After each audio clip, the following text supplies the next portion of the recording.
আলাইকুম। আজকে আপনাদের মাঝে নিয়ে এসেছি 12 ভোল্টের ফ্যান। তো এটা হচ্ছে ব্যাটারি এবং সোলার দিয়ে চলবে এই ফ্যানটি। এটা হচ্ছে 16 ইঞ্চি পাখা। আর এটা হচ্ছে 5টা পাখা আছে যার মাধ্যমে কিন্তু বাতাসগুলো অনেক ঠান্ডা এবং বেশি পরিমাণ বাতাস পাবেন। আর এই ফ্যানটাতে কোনো রকম সাউন্ড হবে না এবং এটা কোয়ালিটি ফুল এবং খাঁচা সিস্টেম আছে। আর এটা কিন্তু ঝুলন্ত অবস্থায় রাখতে পারবেন।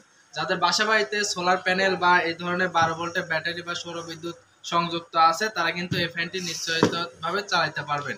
এটার সাথে একটা কার্ড দেখতে পারতেছেন, এটা মূলত আমাদের 1 বছরের ওয়ারেন্টি কার্ড। এটা কিন্তু ফ্যানটা যেদিন থেকে আপনারা প্রোডাক্টটি কিনবেন সেদিন থেকে কিন্তু আগামী 1 বছর পর্যন্ত কিন্তু আপনারা নিশ্চিন্তে চালাতে পারবেন। 1 বছরের ওয়ারেন্টি সহ কিন্তু আপনারা কার্ড পাচ্ছেন। আর ফ্যানটা কিন্তু খুব সুন্দর এবং কোনো রকম সাউন্ড ছাড়াই কিন্তু চলবে। আর এই ফ্যানটির পাখা হচ্ছে 16 ইঞ্চি পাখা। এবং এই ফ্যানটা যারা যারা নেবেন আমাদের স্ক্রিনে বা ডিসক্রিপশন দেওয়া নাম্বারে কল করবেন। বাংলাদেশের সব জায়গা থেকে প্রোডাক্টগুলো রিসিভ করতে পারবেন, অর্থাৎ গ্রামগঞ্জে বলেন বা থানা পর্যায়ে বা জেলা পর্যায়ে যেখানে খুশি এখান থেকে কিন্তু প্রোডাক্টগুলো অর্ডার করতে পারবেন। হোম ডেলিভারি ফ্রি, প্রোডাক্টের দাম 1100 টাকা। যারা অর্ডার করতে চান স্ক্রিনে দেওয়া নাম্বারে কল করুন। ধন্যবাদ।